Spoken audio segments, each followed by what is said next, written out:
বাংলা সাহিত্যের কিছু গল্প নিয়ে আমার এক বিশেষ নিবেদন স্তুতি। আপনারা শুনছেন স্তুতি, আমি সৌরভ বেজ আজ নিয়ে এসেছি আপনাদের জন্য একটি নতুন ঈশপের গল্প মনুষ্য ও কিন্নর। শুরু হচ্ছে আজকের গল্প মনুষ্য ও কিন্নর। ঘোড়ার মতো মুখ ও মানুষের মতো দেহবিশিষ্ট এক প্রকার কাল্পনিক জীবের নাম কিন্নর। ইহারা পর্বতে থাকে ও সঙ্গীতে বিশেষ দক্ষ, এইরূপ পৌরাণিক প্রবাদ প্রচলিত আছে। এক সময়ে একজন মনুষ্যের সহিত এক কিন্নরের বন্ধুত্ব হয়। একদিন মনুষ্য কিন্নরকে নিজের বাড়িতে আহার করিতে নিমন্ত্রণ করে। কিন্নর নিমন্ত্রণ রক্ষা করিতে আসিয়াছে।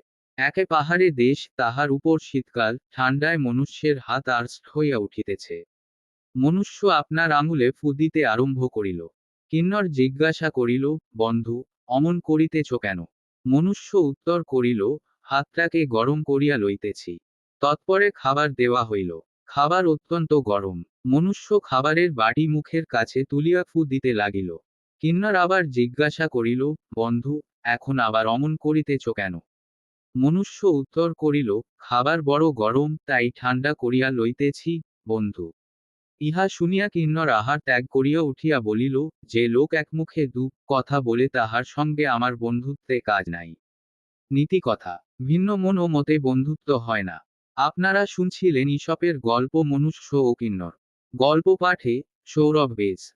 গল্পটা যদি ভালো লেগে থাকে তবে চ্যানেলটা সাবস্ক্রাইব করে পাশে থাকবেন এবং বন্ধুদের মধ্যে শেয়ার করবেন।